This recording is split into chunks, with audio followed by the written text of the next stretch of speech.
বিশ্বকাপের নকআউট পর্ব শুরু হয়ে গেছে। রাউন্ড অফ 32 থেকে বাদ পড়েছে অনেক বড় বড় দল। 48 দলের এই বিশ্বকাপ নিয়ে আলোচনা করতে স্পোর্টস এক্সট্রায় আজকে আমাদের সাথে আছেন এম কায়সার ভাই। কেমন আছেন? জি ভালো, থ্যাংক ইউ।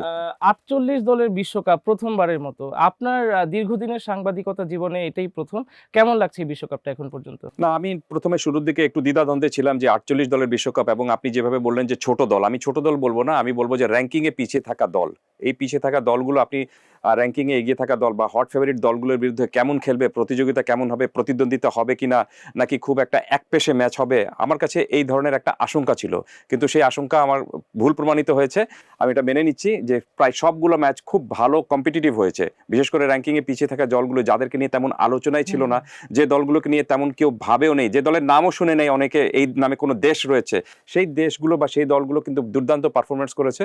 এবং প্রায় বিশ্বকাপের প্রথম রাউন্ডের ম্যাচগুলো খুব কম্পিটিটিভ হয়েছে, আর রাউন্ড অফ 32 ম্যাচগুলোতে আরও কম্পিটিটিভ হচ্ছে। সামনের যে নকআউট রাউন্ড অফ 16 রয়েছে, তারপরে আপনার কোয়ার্টার ফাইনাল, সেমিফাইনাল, খুব সম্ভবত এটা খুব জমজমাট একটা টুর্নামেন্ট হচ্ছে।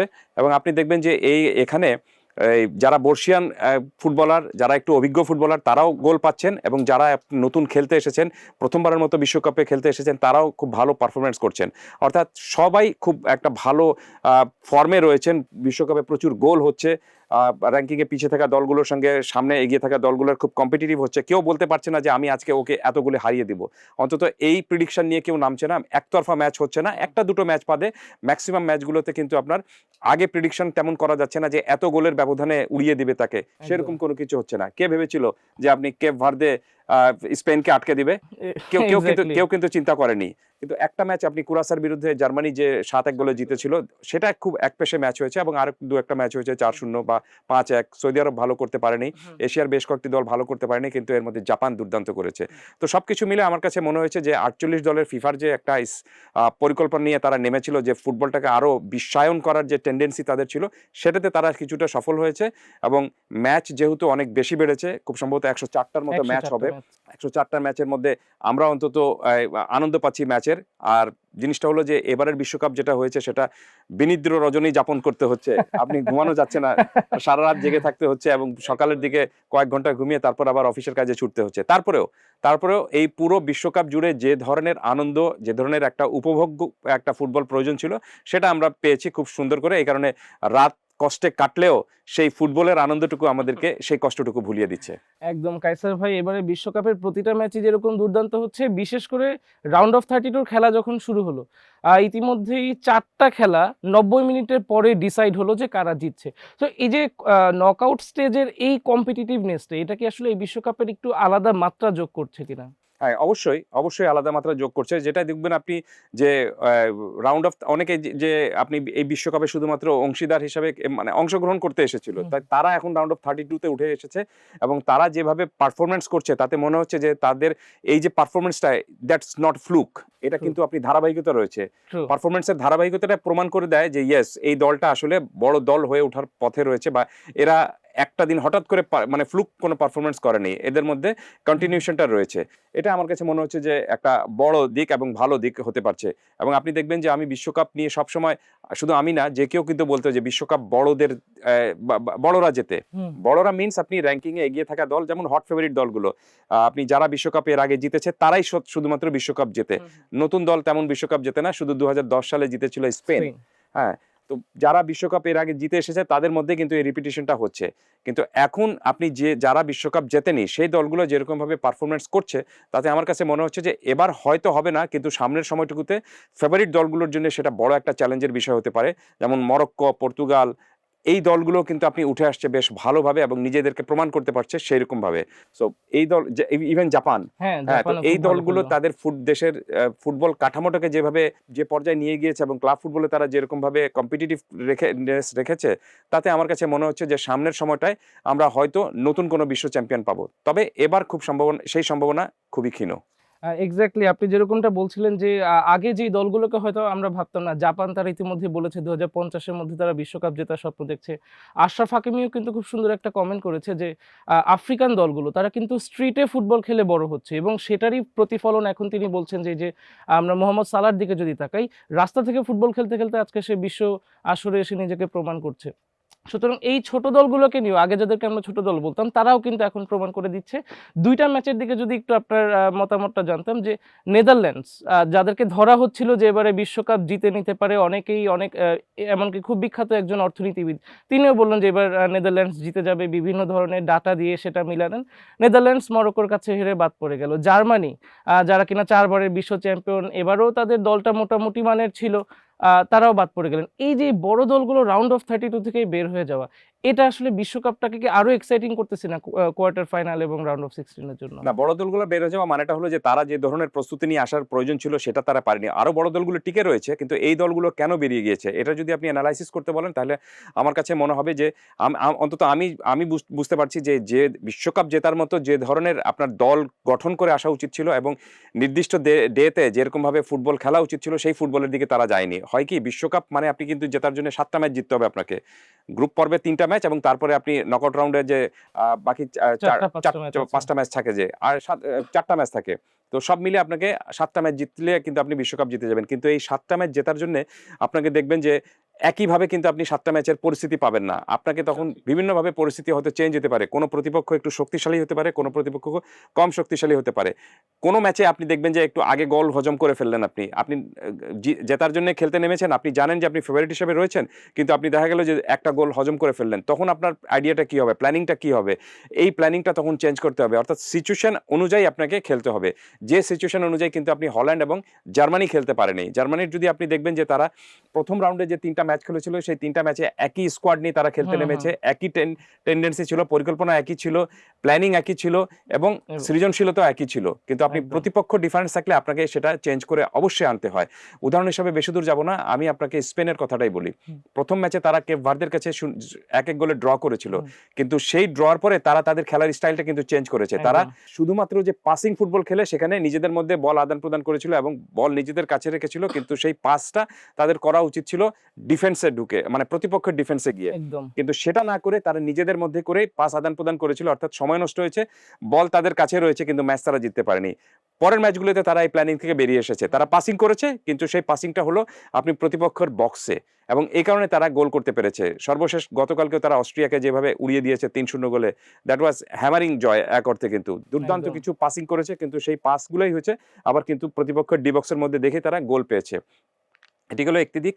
আর জার্মানি ধরেন আপনার এই টুর্নামেন্ট থেকে শুরু থেকে বের হয়ে গিয়েছে বা আপনি সেকেন্ড রাউন্ড থেকে বের হয়ে গিয়েছে, তাতে অন্তত আমি খুব একটা অবাক হই নাই। এর অন্যতম কারণটা হলো যে জার্মানি কিন্তু 2014 সালে লাস্ট বিশ্বকাপ জিতেছিল, তার পরের 2 বিশ্বকাপে তারা কিন্তু প্রথম রাউন্ড থেকে বেরিয়ে গিয়েছিল। একদম এই কারণে এবার তারা অন্তত দ্বিতীয় রাউন্ডে এসেছিল, কিন্তু সেটার বাধাটা তারা পেরোতে পারেনি। আর নেদারল্যান্ডসের কথা যদি বলি, নেদারল্যান্ডস এখন পর্যন্ত বিশ্বকাপ 3বার খেলেছে, ফাইনালে 3বার খেলেছে, কোনোবারই চ্যাম্পিয়ন হতে পারেনি। সো তাদেরকে আমি সবসময় আপনার কোয়ার্টার ফাইনাল এবং সেমিফাইনালের দল পর্যন্ত রাখি।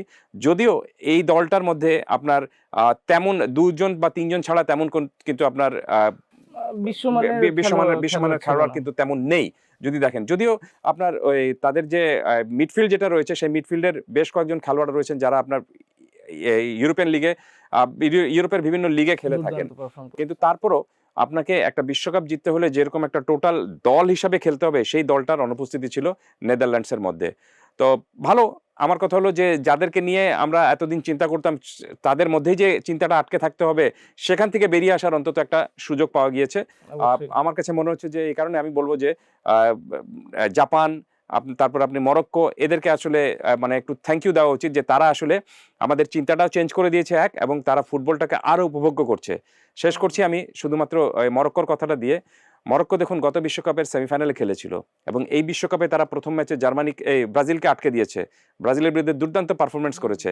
এখন পর্যন্ত তারা এক্সেলেন্ট পারফরমেন্স করে এগিয়ে যাচ্ছে। যদি এই পারফরমেন্সটা ধরে রাখতে পারে, এবারও কিন্তু তারা সেই পর্যন্ত যেতে পারবে।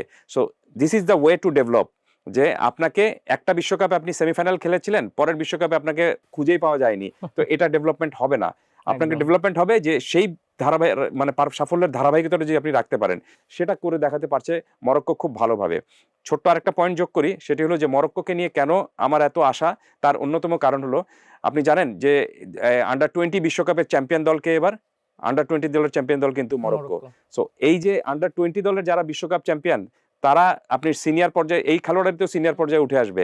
সো এই কারণে তাদের যে ফুটবল স্ট্রাকচার, সেই ফুটবল স্ট্রাকচারটা খুবই সুন্দর এবং সফিস্টিকেটেড কায়দায় সেটা চলছে, যে তাদের লক্ষ্যটা কিন্তু একটাই, যে আমরা ন্যাশনাল টিমে খেলবো এবং বিশ্বকাপে খেলবো, এবং শুধু বিশ্বকাপে খেলবো অংশগ্রহণ করার জন্য না, জার্সি পরে আনন্দ করার জন্য না, বিশ্বকাপে খেলবো বিশ্বকাপ ট্রফিটা হাতে নেওয়ার জন্য। একদম, একদম কায়সার ভাই। এর সাথে আসলে কিছু খেলোয়াড়কে নিয়ে কথা না বললেই না। যেমন এই বিশ্বকাপে যারা বড় তারকারা এসেছিলেন সবাই মোটামুটি পারফর্ম করছেন।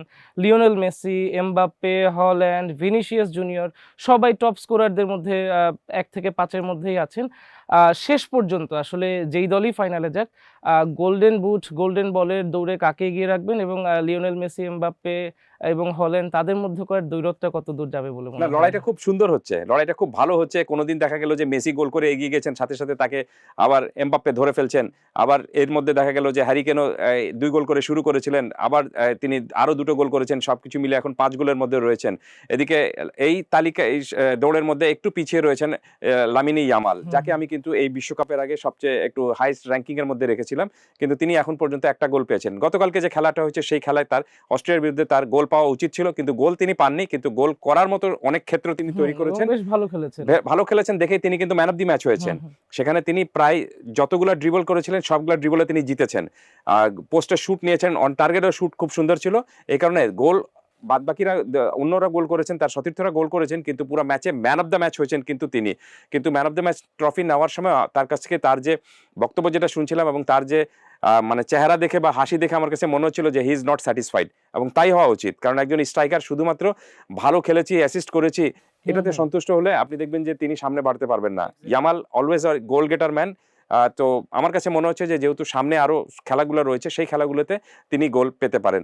আর ফিরছি যেটা আপনি বললেন যে কারা গোল্ডেন বুট জিততে পারে, আরো কয়েকটা ম্যাচ রয়েছে, ম্যাচে দেখা যাবে যে এই পারফরমেন্সটা যদি ধরে রাখতে পারে, তবে আমি মেসি এবং আপনার এমবাপ্পে এই দুজনকে রাখবো টপে। যদিও তারা এখন পর্যন্ত ৬-৬ গোল করে কাছাকাছি রয়েছেন, এবং ইসেও তাই, তারা বিশ্বকাপে একজন ১৯ গোল করেছেন এবং একজন ১৮ গোল করেছেন, সেখানেও নেক টু নেক লড়াইটুকু হচ্ছে। একদম। মেসির এটা শেষ বিশ্বকাপ, মেসি হয়তো এবারের বিশ্বকাপে আরো কিছু গোল করবেন, গোল করে রেকর্ড করবেন, কিন্তু সেই রেকর্ড ভাঙার জন্য সবচেয়ে বড় দাবিদার হবেন কিন্তু এমবাপ্পে। কারণ এমবাপ্পের বয়স এখন মোস্ট প্রবাবলি ২৭, আরো ২টো বিশ্বকাপ নিশ্চিতভাবে খেলতে পারবেন, ২টো না হলে একটা তো নিশ্চিতভাবেই খেলবেন তিনি, ইনজুরি যদি তাকে না আটকে ধরে। সো আমার কাছে মনে হচ্ছে যে বিশ্বকাপের গোলের সব রেকর্ড ভেঙে দেওয়ার মতো ক্ষমতা রাখেন এমবাপ্পে, কারণ এটা তার মাত্র ৩য় বিশ্বকাপ। জাস্ট শুধু একটা পরিসংখ্যান দেই, সেটা হলো যে তিনি প্রথম বিশ্বকাপ খেলেছিলেন, সেখানে গোল করেছিলেন ৪টা, পরের বিশ্বকাপ করেছিলেন, সেখানে সম্ভবত ৬টা গোল করেছিলেন, এবং ফাইনালে একটা হ্যাটট্রিকও রয়েছে।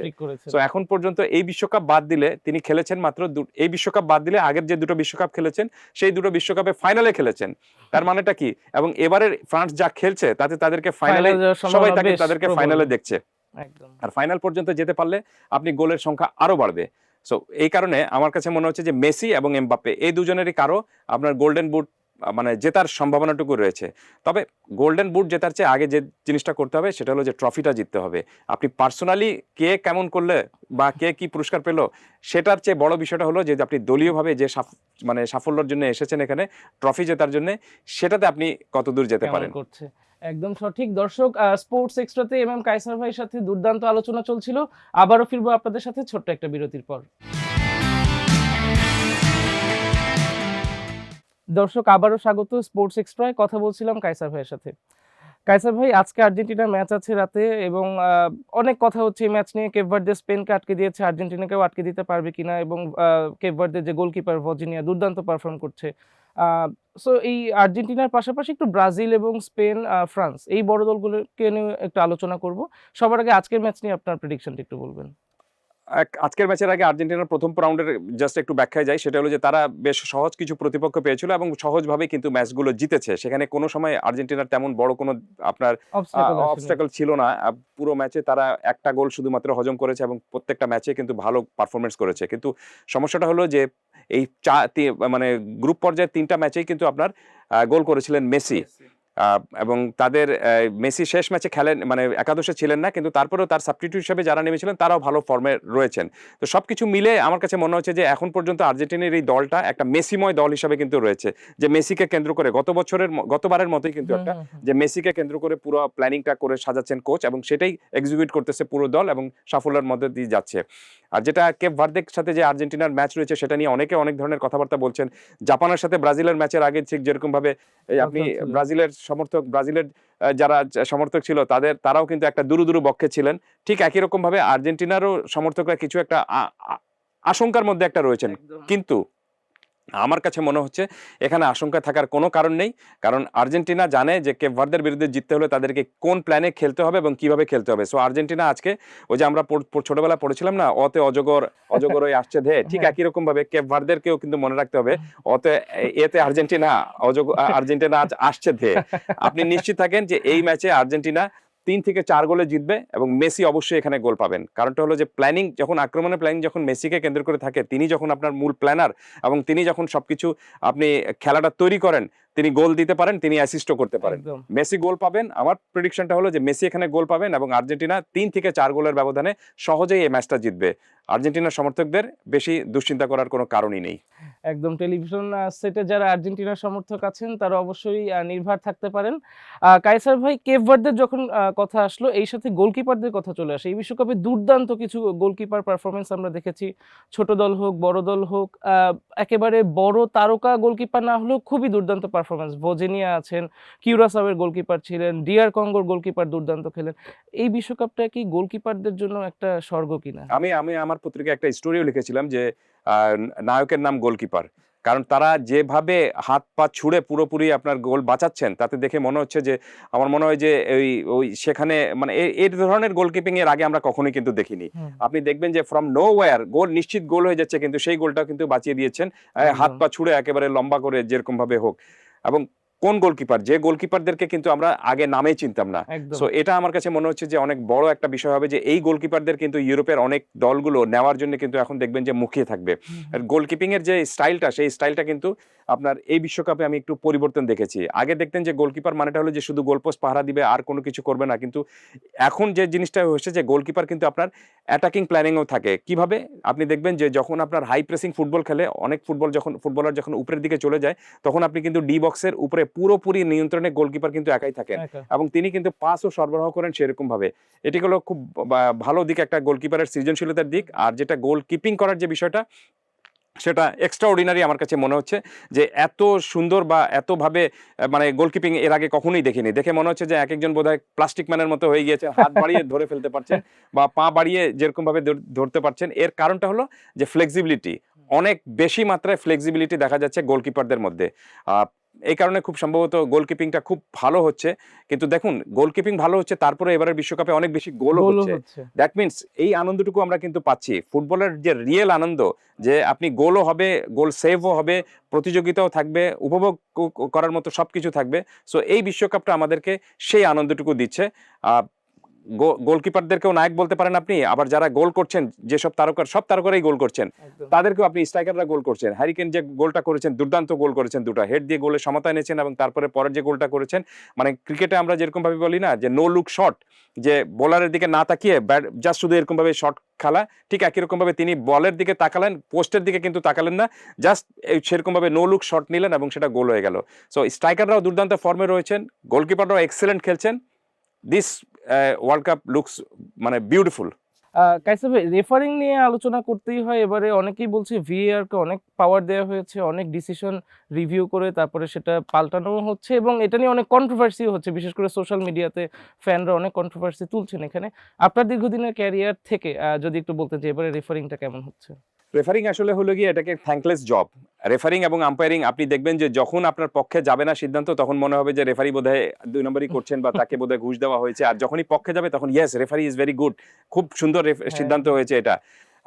এই ধরনের চিন্তা ভাবনা অনেকে করে থাকেন। তো আমার কাছে মনে হচ্ছে যে এবারের রেফারিংটা মানে কোনো রেফারি কিন্তু ইচ্ছাকৃতভাবে বা তার কোনো দলকে পছন্দ না এই কারণে তিনি তার বিরুদ্ধে সিদ্ধান্ত দিয়ে দিবেন, এত বড় মানে দুঃসাহস এবং এত বড় ভুল তিনি কখনোই করবেন না। হ্যাঁ, যেটা হয় সেটা হলো যে হিউম্যান এরর হতে পারে। যেমন দেখুন, আপনি ভার যে সিদ্ধান্ত নেয় সেই সিদ্ধান্তটা কিন্তু টেকনিক্যাল সিদ্ধান্ত মানে কি, যে আপনি ঠিক কোন জায়গায় বলটা লেগেছে বা কোন জায়গায় ফাউলটা হয়েছে, কি হয়েছে, সেইটা তারা আপনার টেকনিক্যাল ভাবে সেটা কিন্তু ব্যাখ্যাটুকু দিবে বা প্রযুক্তিগতভাবে ব্যাখ্যাটুকু দিবে, কিন্তু সেটা সিদ্ধান্ত নিতে নেবেন কিন্তু আপনি রেফারি, এবং রেফারি যে সিদ্ধান্ত নেন তিনি কিন্তু হিউম্যান, এবং সেই হিউম্যান তখন তিনি চিন্তাটা করেন যে এটা যে ফাউল হয়েছে, মেসির এই ফাউলটা যে হয়েছে পিছন থেকে, সেই ফাউলটা কি মেসি ইচ্ছাকৃতভাবে দিয়েছেন নাকি এটা অ্যাক্সিডেন্টলি হয়েছে। আর ঠিক একই রকম ফাউলের কারণে কিন্তু আপনার যুক্তরাষ্ট্রের লাল কার্ড পেল। যুক্তরাষ্ট্রের যে অধিনায়ক তিনি লাল কার্ড কিন্তু পেয়েছেন। তখন রেফারি মনে করেছেন যে না, এটা সহিংস আচরণ হয়েছে, মানে তিনি তাকে তার যে প্রতিপক্ষ রয়েছে সেই প্রতিপক্ষকে তিনি ইচ্ছাকৃতভাবে আহত করার জন্য এই কাজটুকু করেছেন দেখে তিনি তাকে লাল কার্ড দিয়েছেন। আর মেসির ক্ষেত্রে সেটা হয়নি, কারণ তিনি মনে করেছিলেন যে মেসি বোধহয় এটা অ্যাক্সিডেন্টলি এটা দিয়েছেন, এবং তারপরে তার আচরণটা খুব বন্ধুত্বপূর্ণ ছিল। এবং আপনি তাই দেখবেন যে মেসি ফাউলটা করার পর ওই প্লেয়ারটা যখন পড়ে গিয়েছিলেন তাকে তুলে ধরেছেন, that means it's an accident, এটা তিনি মেনেই নিয়েছেন। তবে হ্যাঁ, সেখানে রেফারির ফাউল দিয়েছিলেন রেফারি, কিন্তু মেসিকে কার্ড দেননি। সেটা একটা ইয়েলো কার্ড অবশ্যই ডিমান্ড করতো, সেটা কোনো সন্দেহ নেই, কিন্তু সেটা রেফারি দেননি। যেটি বললাম আমি, যে তিনি তার সেই হিউম্যান সিদ্ধান্ত তিনি কিন্তু নেবেন, বাট একেবারে কাউকে ইচ্ছাকৃতভাবে আপনি পক্ষপাতমূলক দুষ্ট সিদ্ধান্ত কেউ নেবেন তা কিন্তু হতে পারে না। আর আমি এটার পক্ষে যে আপনার সিদ্ধান্তের ক্ষেত্রে আপনি প্রযুক্তির সহায়তা যদি নিতে পারেন, তাহলে আমার কাছে মনে হচ্ছে যে it's a very good decision. কারণ তাহলে আপনি দেখবেন যে কোনো সময় কোনো একটা দলকে আপনার মনে হবে না যে তা কাউকে বঞ্চিত করছেন বা কাউকে আনফেয়ার আপনি সুবিধা দিচ্ছেন। আর এটা যদি আপনি সেই 1986 সালে থাকতো ভার, তাহলে দেখতেন যে আপনি ম্যারাডোনার হ্যান্ড অফ গোল নিয়ে যেটা এত বেশি আলোচনা হচ্ছে সেটা হয়তো আলোচনা হতো না। তো এখন দেখছেন তো আপনি ভারের কারণে দেখা যাচ্ছে যে আপনার বলের মধ্যে যে মাইক্রোচিপ রয়েছে, সেই মাইক্রোচিপ প্রায় পার সেকেন্ডে 500 ডিসিশন আপনার ভারের কাছে পাঠাচ্ছে, এবং সেটা দেখেই কিন্তু আপনি ভার সিদ্ধান্ত নিচ্ছে যে এই বলটা মাথার চুলে লেগে এসেছে নাকি আপনার ওই অফসাইড যে হয়, অফসাইডে কিন্তু এক নখ যদি আপনার বাইরে থাকে সেটাও কিন্তু আপনার কাউন্ট হয়। তার মানেটা কি, যে এটা আপনাকে একেবারে পারফেক্ট সিদ্ধান্তটুকু দিচ্ছে, মানে কোনো আনফেয়ার সিদ্ধান্ত আপনি নিয়ে গোল করে বেরিয়ে যাবেন সেই উপায়টুকু নেই। সো আমার কাছে মনে হচ্ছে যে এটা এর কারণে হয়তো খেলাটা একটু থেমে যাচ্ছে, খেলাটা একটু দেরিতে শেষ হচ্ছে, খেলাটা দেখবেন যে আপনি টেম্পোটা একটু কমে যাচ্ছে, মনে হচ্ছে অনেকে বলছেন যে এটার মোমেন্টামটা নষ্ট হয়ে যাচ্ছে। বাট আমার কাছে মনে হচ্ছে যে যত যাই হোক না কেন, সিদ্ধান্ত তো যেন পারফেক্ট আসে, সেটার জন্য যদি খেলাটা আপনি 10 মিনিট থামিয়েও দেন, আমি মাইন্ড করব না। কায়সার ভাই, একেবারে শেষ দিকে চলে আসছি আমরা। এবারে আপনার কাছ থেকে জানতে চাবো আপনার এবারের ওয়ার্ল্ড কাপের প্রেডিকশন। শুধুমাত্র চ্যাম্পিয়ন হবে কে তা না, ফাইনালে কাকে কাকে দেখতে চান বা কে কে উঠতে পারে, এর পাশাপাশি বড় দল যেগুলো আছে ব্রাজিল, স্পেন, আর্জেন্টিনা, ফ্রান্স, কাকে কতদূর দেখছেন?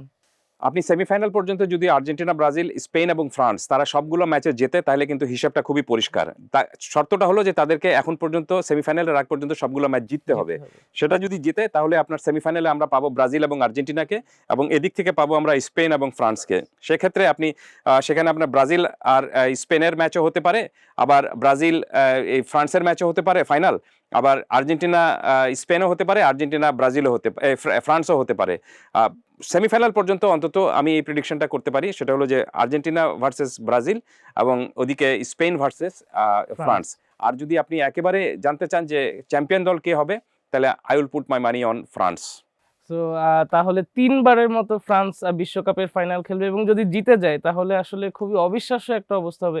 এমবাপ্পের মতো ইয়াং প্লেয়াররা আসলে ফ্রান্স টিমকে সেই 2018 সাল থেকে টেনে নিয়ে আসছে। তো দুর্দান্ত একটা বিশ্বকাপ হয়তো আমরা দেখতে যাচ্ছি এবার, এবং খুবই ধন্যবাদ আপনাকে কায়সার ভাই আমাদেরকে সময় দেওয়ার জন্য, আমাদের দর্শকদেরকে সময় দেওয়ার জন্য। ধন্যবাদ আপনাকেও। দর্শক দেখছিলেন স্পোর্টস এক্সট্রা। বিশ্বকাপের নকআউট পর্বের এখনো অনেকগুলো ম্যাচ বাকি আছে। রাত জেগে খেলা দেখুন বা না দেখুন, বিশ্বকাপের সাথেই থাকুন এবং সাথে থাকুন গ্রিন টিভির।